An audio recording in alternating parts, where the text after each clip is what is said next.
22 जनवरी है। भारतवर्ष के ही नहीं अपितु विदेशों में रहने वाले भी प्रत्येक सनातनियों का कल सौभाग्योदय हो रहा है। कल हम सब सनातनियों के आराध्य भगवान श्री रामचंद्र जी अयोध्या में कई वर्षों के बाद में अपने घर में विराजमान होने जा रहे हैं। मेरी आंखों से आंसू आने की तैयारी हो गई है, लेकिन दुख के आंसू नहीं, खुशी के आंसू। जिसका घर छिन गया हो, नरेश भैया, वो घर से बाहर भटक रहा हो, अपने घर में वापस आने के लिए तरस रहा हो,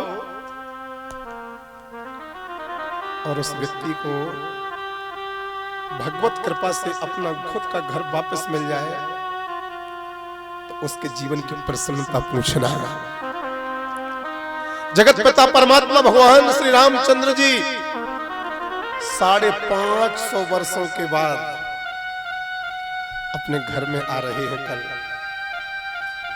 अपने महल में विराजमान हो रहे हैं। कल मुझे आपकी खुशी तो नहीं पता, लेकिन सच बताऊं मेरा मन ऐसा कर रहा है कि कल बंद कमरे में हनुमान जी को अपने सामने विराजमान करके, भगवान रामचंद्र जी को अपने सामने विराजमान करके अच्छे 4-5 घंटे नाच लूं, क्योंकि कल मेरे आराध्य, कल मर्यादा पुरुषोत्तम भगवान श्री रामचंद्र जी कभी तंबू में रहे, कभी टेंट में रहे, कभी कभी तो ऐसा रहा कि रामलला सरकार को एक ड्रेस 2-2 साल तक पहने रहते थे।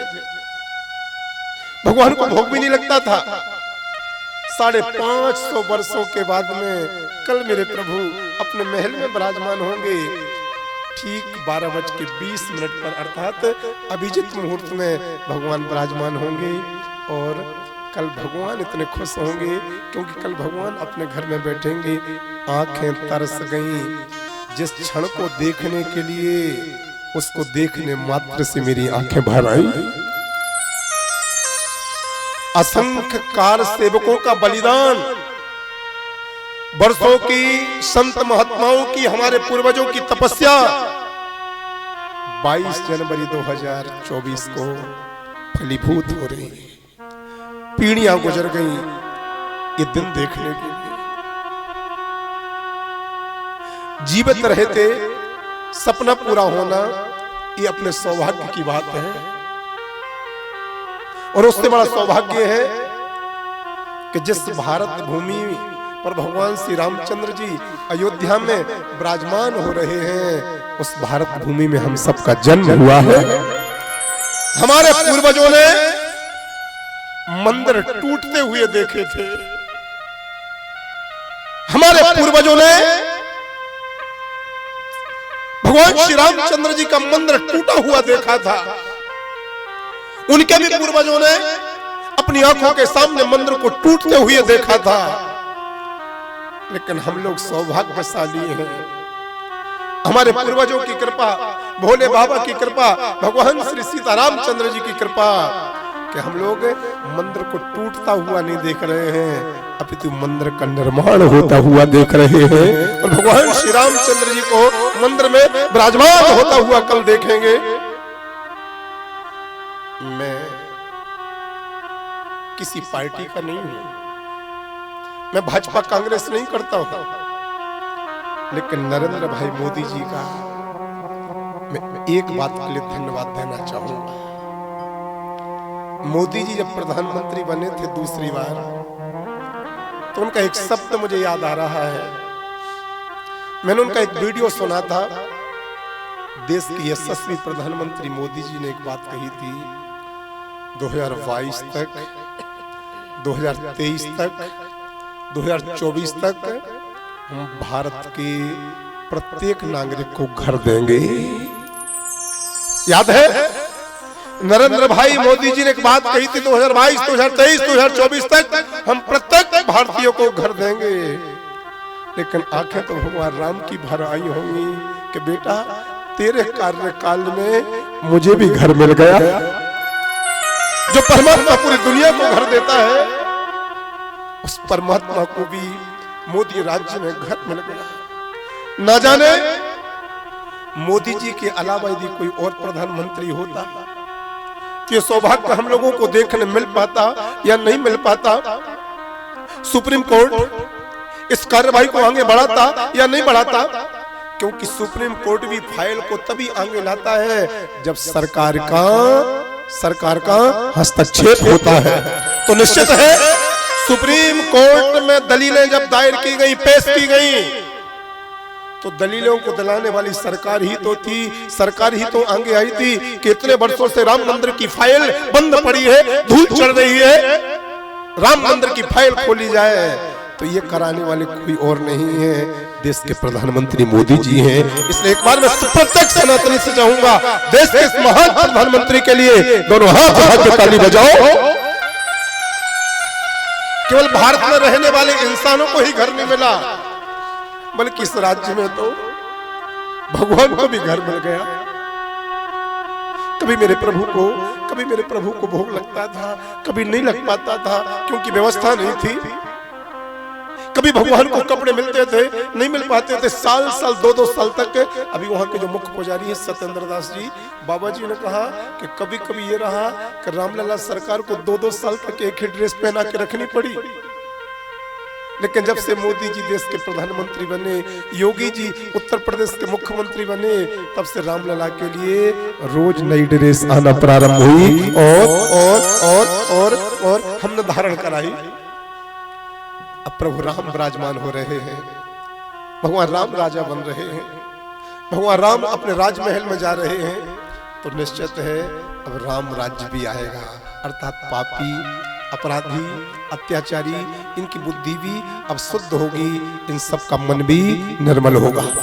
आपको शायद एक कथा याद होगी, सीता माता के हरण के बाद में मंदोदरी ने एक दिन रावण से पूछा कि आपने सीता का हरण किया, साधु का भेष बनाया, जटाजूट वाले बने, बड़ी दाढ़ी वाले बने।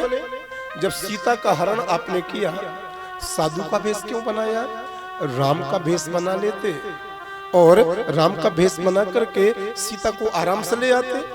जब सीता हरण ही किया तो साधु का भेष क्यों बनाया? राम का भेष बनाते, राम का भेष बना करके जानकी को ले आते। तो रावण बोला, मंदोदरी जो तू कह रही है, सबसे पहले मैंने भी यही सोचा था कि मैं राम का भेष बनाऊं ताकि सीता का हरण करने में ज्यादा परेशानी नहीं होगी। लेकिन जब मैंने राम बनने की कोशिश करी, जब मैंने राम बनने की सोची, तो धरती माता की प्रत्येक स्त्री मुझे माता के जैसी दिखाई देना प्रारंभ हो गई। धरती की प्रत्येक स्त्री मुझे माँ के जैसी दिखाई दे रही थी, सीता में भी मुझे माँ दिखाई दे रही थी। अतः मैंने राम बनना पसंद नहीं किया। राम बनोगे, राम के जैसे बनोगे, तो धरती की प्रत्येक स्त्री तुम्हारे लिए बिल्कुल माँ के जैसी दिखाई देगी मेरे प्यारे। अब मुझे लगता है प्रभु राम विराजमान हो रहे हैं, अर्थात अब राम राज्य आएगा, और राम राज्य आएगा हम सब के लिए ये परम सौभाग्य प्राप्त होगा कि हम सब बड़े भक्ति से, हम सब बड़े भाव से, हम लोग बड़े प्रेम से अपनी बहन को बहन के रूप में पूजेंगे, अपनी माँ को माँ के रूप में मानेंगे, अपने पिता को एक आदर्शवादी भगवान मानकर उनका सम्मान करेंगे, क्योंकि प्रभु राम विराजमान हो रहे हैं। तो निश्चित राम राज्य आएगा। भारत के सभी हिंदू भाई बहनों को मैं बहुत बधाइयां देता हूं, जो देश के हिंदू भाई हैं, जो देश के सनातनी हैं, और जो देश के, चाहे वो मुस्लिम हो, चाहे सिख हो, चाहे ईसाई हो, जो भगवान श्री रामचंद्र जी को मानते हैं, मैं उन सब के लिए व्यासपीठ से बहुत बधाइयां प्रदान करता हूं, बहुत बधाइयां प्रदान करता हूं। कल प्रत्येक सनातनी, कल प्रत्येक राम प्रेमी प्रातः काल से ही अपने घर को सजाना, अपने घर के दरवाजे को गाय माता के गोबर से लीपना, दरवाजे पर चौक पूरना।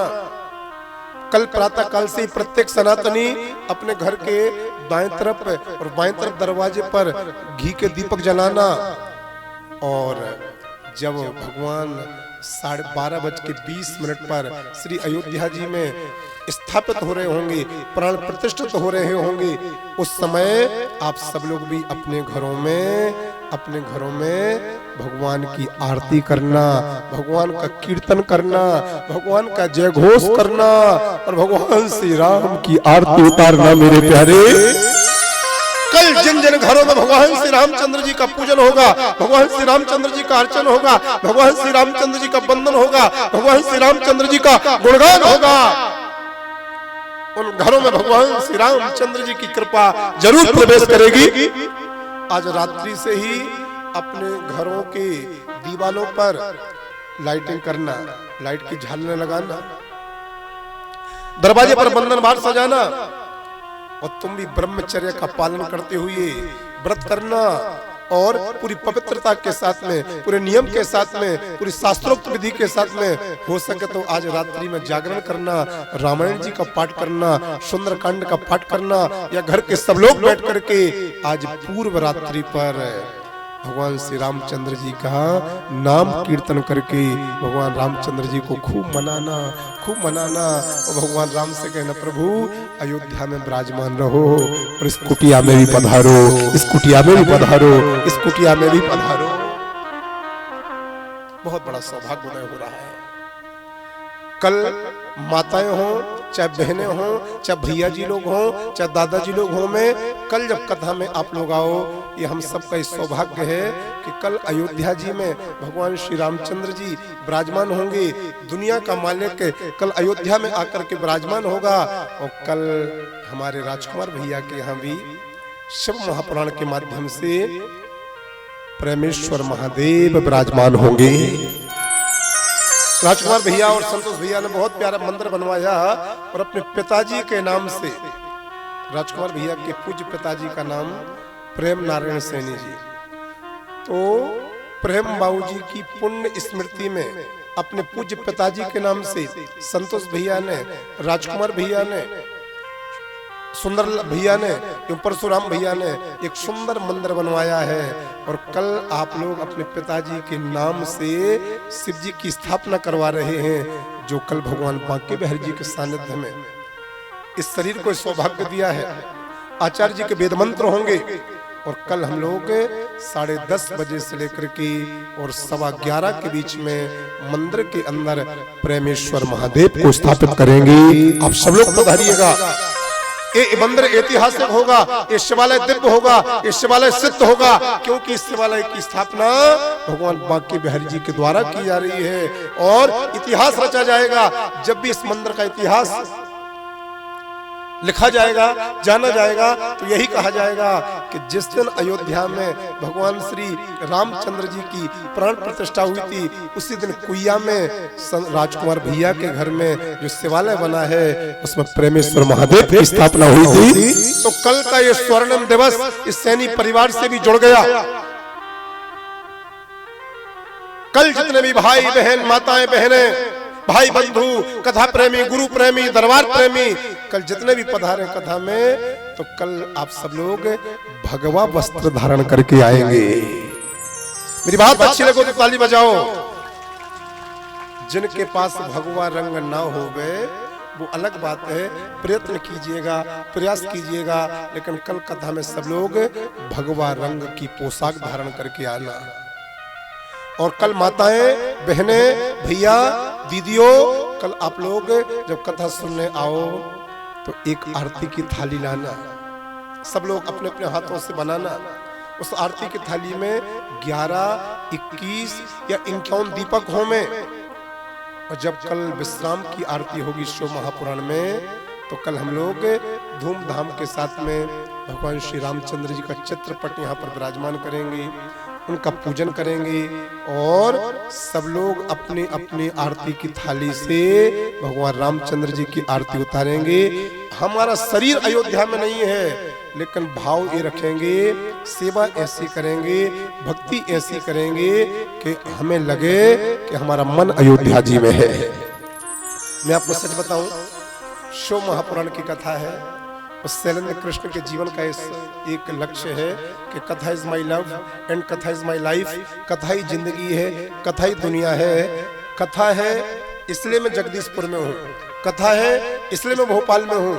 नहीं तो हमारे भागवत परिवार को जानकारी है, मुझे भी अयोध्या जी से पर्सनल आमंत्रण आया है। भागवत परिवार ग्रुप में सब लोगों ने दर्शन भी किए होंगे। मुझे भी भगवान श्री रामचंद्र जन्मभूमि ट्रस्ट से न्योता आया है, मुझे बुलाया है और मुझे कल की दिवस श्री अयोध्या जी में होना था, लेकिन मेरा मन अयोध्या जी में होगा। कल मैं भोपाल में 3-4 राम बारातों में जाकर के भगवान श्री रामचंद्र जी का उद्घोष करूंगा। 2-3 राम कथाओं में जाकर के हम भगवान रामचंद्र जी को प्रणिपात करेंगे और कल अपनी व्यासपीठ से हम लोग धूमधाम के साथ में भगवान श्री रामचंद्र जी विराजमान होंगे वहां पर 12:30 बजे। और हम लोग कल जब 5 बजे आरती करेंगे तो बड़े धूमधाम के साथ में भगवान श्री रामचंद्र जी की पावन आरती करेंगे, प्रार्थना करेंगे और भगवान श्री रामचंद्र जी से विश्व शांति के लिए प्रार्थना करेंगे, राम राज्य के लिए भगवान श्री रामचंद्र जी से प्रार्थना करेंगे। तो सभी माताएं कल अपनी अपनी थाली और अधिक से अधिक दीपक लेकर के आइएगा और हम लोग अपने अपने घरों को कल पुनः ऐसे उत्सव मनाएंगे जैसे दीपावली मनाते हैं। ये भी एक अलग अद्भुत बात है। अभी तक हम लोग साल में केवल एक बार ही दीपावली मनाते थे, लेकिन 2024 में हम लोग 2 बार दीपावली मनाएंगे। एक दीपावली जनवरी में अर्थात कल, और एक दीपावली जो कार्तिक अमावस्या पर आएगी तब लक्ष्मी पूजन करेंगे। असली दीपावली तो वही है जब 14 वर्ष के वनवास को पूरा करके भगवान श्री राम अयोध्या आए थे। तो अयोध्या के नर नारियों ने घी के दीपक जला करके भगवान के स्वागत में दीपावली मनाई थी। तो कल हम सब सनातनियों के लिए अपने अपने घरों में दीपावली मनानी है। इस पंडाल को भी कल अयोध्या के जैसा सजाना है और इस पंडाल में भी कल हम सबके लिए दीपावली मनानी है, दीपावली मनानी है, खुशियां मनानी है। ईर्षा द्वेष का त्याग करके बिल्कुल निर्मल होकर के भक्त बन करके कल आइएगा, भगवा रंग पहन करके आइएगा। और कल हम लोग प्रत्येक सनातनी अपने सनातन धर्म का स्वर्णिम दिवस 22 जनवरी को मनाएंगे मेरे प्यारे। ये भी एक अद्भुत संयोग है आचार्य जी। कब से भगवान रामचंद्र जी को विराजमान होना था, लेकिन 2024 में विराजमान हो रहे हैं। 23 में नहीं हुए, 22 में नहीं हुए, 21 में नहीं हुए, 18 में नहीं हुए, 15 में नहीं हुए, 24 में हुए। क्योंकि भगवान के अवतार कितने होते हैं संतोष बेटा? भगवान के अवतार भी 24। और भी ये भी एक संयोग है कि भगवान की स्थापना भी 2024 में।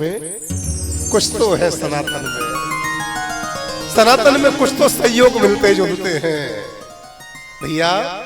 कोई ईर्षा मत करो, कोई द्वेष नहीं करो। सनातन धर्म बहुत अद्भुत धर्म है, ये सबको पचाता है, सबको संभालता है। सब भगवान राम के हैं, हम सब भगवान राम के हैं। भगवान श्री राम हम सब पर कृपा करें। कल से राम राज्य प्रारंभ होगा। हम सनातनी कल बड़े उत्साह से, कल बड़े उमंग से, बड़े तैयार होकर के कल बड़े पूरे परिवार के साथ में शिव महापुराण की पावन कथा में आएंगे और राम राज्य हम लोग कल यहीं से मनाएंगे। आओ 2 मिनट